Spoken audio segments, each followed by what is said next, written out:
Yan guys, meron tayong panibagong vlog, Mazda CX-5 2013 model. So pwede nyong i-apply ito sa Mazda 3, Mazda 2, so basta yung mga Sky Active na. So halos magkakaparehas lang kasi ito. So ipapakita ko sa inyo kung paano magpalit ng transmission filter, tapos ile-level natin yung pinakang fluid niya. So papakita ko rin sa inyo kung saan yung sukatan niyan. Tapos ito yung gagamitin natin, automatic transaxle fluid o Mazda original 80F FC. Yan. So yan yung gagamitin nating langis. So papakita ko kung paano magpalit ng filter nito. Pull down natin yung transmission oil pan. So tingnan na lang natin. So syempre kailangan nyo guys ng maiangat tong harap. So kailangan nyo tsakan yung body. So ako meron kaming lifter kaya napakadali na lang naman na. So ito dagdag idea to sa inyo. So sa mga nagdi-DIY dyan, pwede nyong i-apply to. So mga lakasan nyo lang ng loob. Yan guys, so syempre magtatanggal tayo nitong cover dito. Yan. So pwede nyong gamitan ng 10mm 10mm na socket. Tapos dito flat screw pwede na. Yan. So kailangan matanggal itong cover na to kasi nandito sa loob. Yan guys, so nandito yung oil pan. So drain muna natin.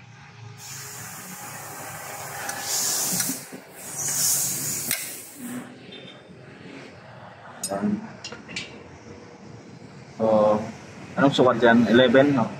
10?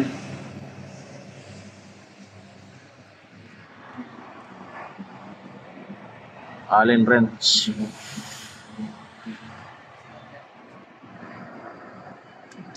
Yan. Paitim na siya.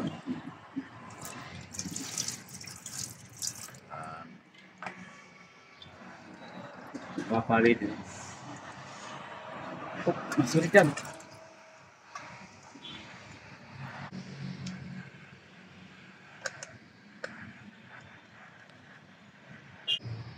Guys, 10mm yung allen. Tapos magtatanggal na tayo nitong mga tornilyo na to. Paikot yan, 10mm din.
So nagtira tayo dito para hindi bumigla pagka tinanggalan natin to. So nagtira tayo, pero tatanggal rin naman natin yan para wag lang bumigla yung pagka tinuklap yung oil pan. And so gagamit lang kayo ng matalas na panungkit dito. Pwedeng spatula o pwede rin kutsilyo, ganito. So nasa inyo. Basta matuklap natin na maganda. Yan, so pagka na-UP yung lata, so okay lang naman yan. So ipapaluin na lang natin yan bago ikabit dito.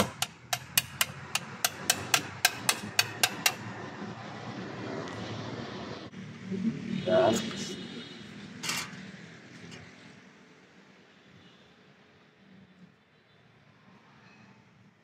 So gumagalaw na, tanggalin na natin to.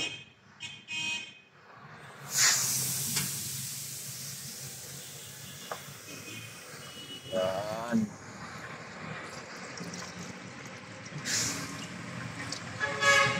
So syempre guys, hindi pa rin talaga masisimot kahit tanggalin natin yung drain plug. So ito yung pinakang filter nya. Magpapalit tayo nito. Tingnan natin, ito 10mm. Isa rin dito, bali dalawang tornilyo lang naman yung tatanggalin para matanggal tong transmission na filter. So importante ito. Kapag nagpapalit ng fluid, kailangan ito pinapalitan rin. Dahil kung makita nyo, filter talaga. So yung iba na sasakyan na strainer, so yun yung nililinisan lang. So ito filter talagang pinapalitan to.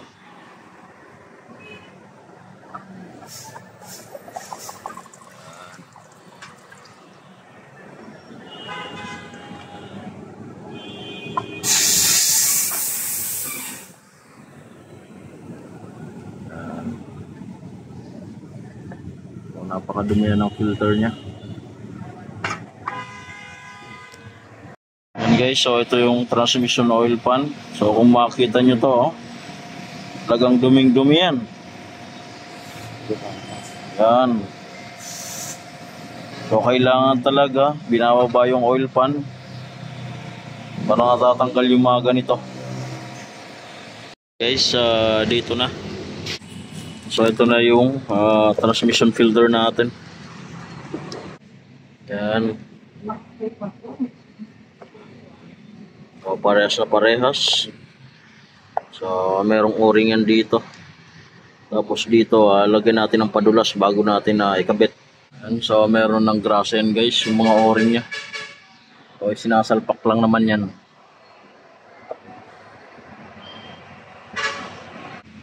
Yan. So yung dalawang tornilyo,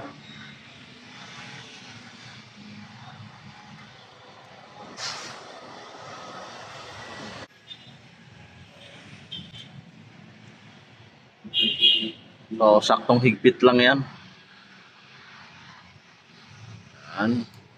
Tapos so siguraduhin nyo na tuyong-tuyo ito ang paglalapatan dahil sealant lang naman guys yung panglagay natin dyan.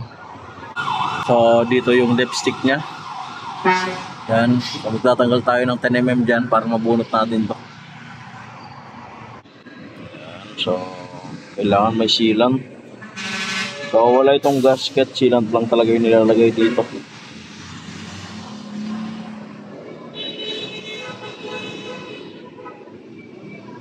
Guys, okay na. So isasalpak na lang natin to.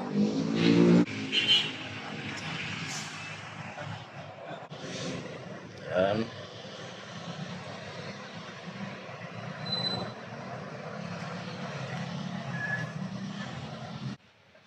Yan, so higpitan na lang yan. So saktuan lang na higpit dapat dahil aluminum lang naman yan. So paikot yan.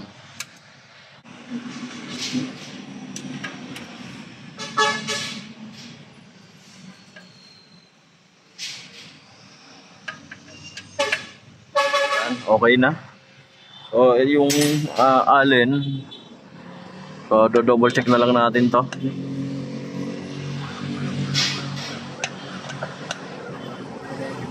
Yan, okay na. So ibababa na natin. So titingnan na natin yan. Magkakarga na tayo. Yan guys. So 10mm yan. So yan yung dipstick nya.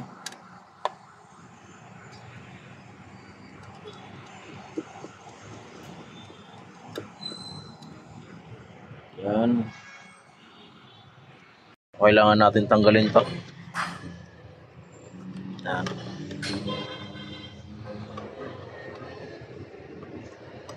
Para mas makargaan natin ang mas maayos.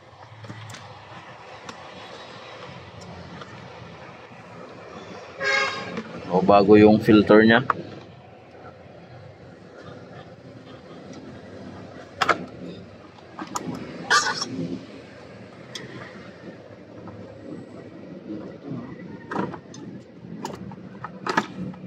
Yan. O napakalaki niyan. O nandito na guys, yung nahihirapan tayong bunutin doon sa baba. So dito napakadali lang yan. Yan. So kasi dalawang daliri yung gagamitin natin para mabunot to. Yan. Ito yung depth stick nya. So ito yung pinakang level nyan. So hanggang dito. So kakargan muna natin. Nandito yung ATF natin, Mazda ATF FC. So meron tayong embudo.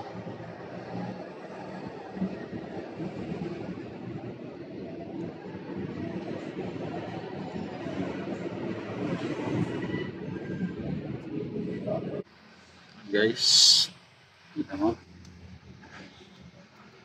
Yung nga na, pagkasaling.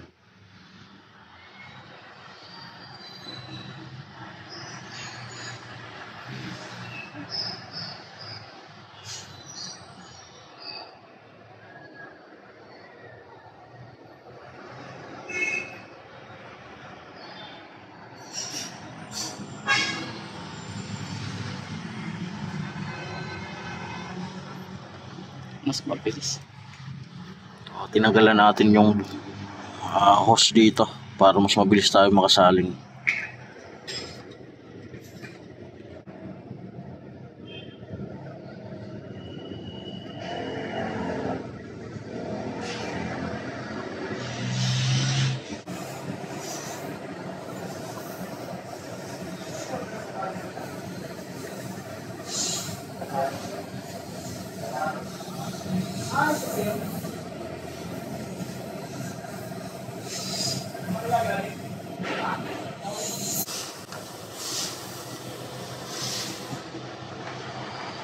Lagay muna natin to, papaandarin natin, papainitin muna natin.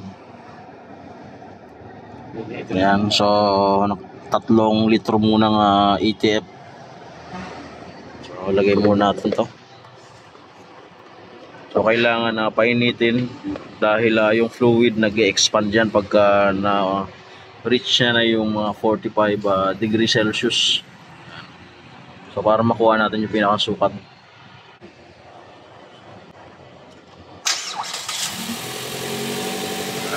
So nilagay muna natin to.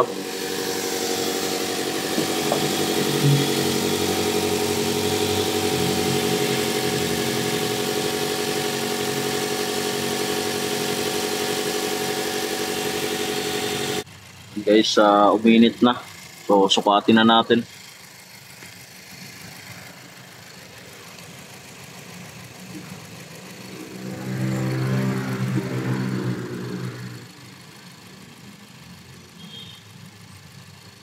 Punasan natin.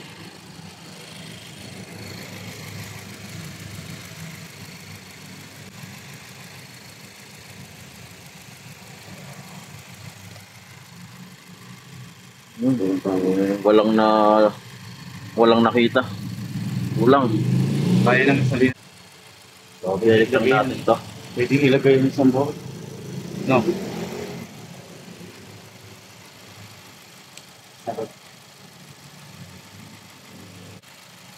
Yan. So, ito yung pang-apat natin.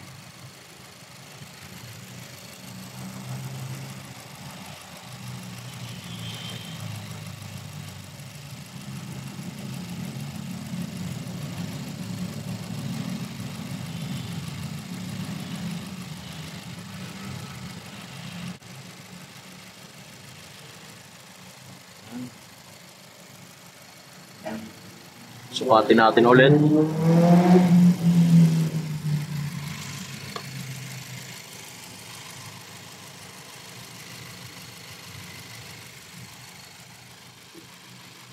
Kulang gumalaw pa.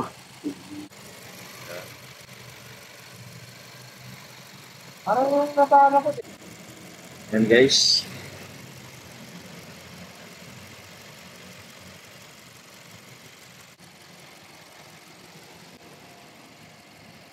Yan.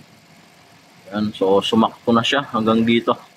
So sasaktuin natin to dahil uminit na yung ATF niya. Nakuha na yung pinakang 50 degrees Celsius na init. So nag-expand na yung ATF niyan. So kaya natin sinakto. So hindi natin pwede sakto pagka bagong andar lang, malamig pa. Kailangan mainit na. Nagpa-vlog ka lang. Yun guys, so na-level natin na maganda. So kaya nilagay na natin yung tornilyo dito. So 10mm. So mahigpit na yan.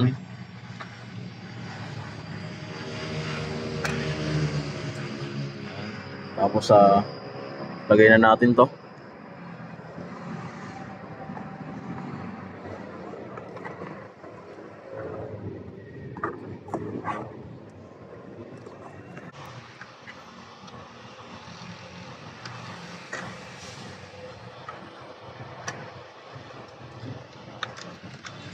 Yan.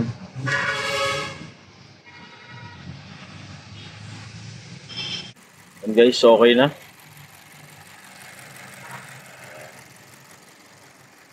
Yan guys, so dito na tayo sa loob. Cambio natin ang mag-circulate. Yan, so thank you dahil nag 10,000 subscriber na tayo.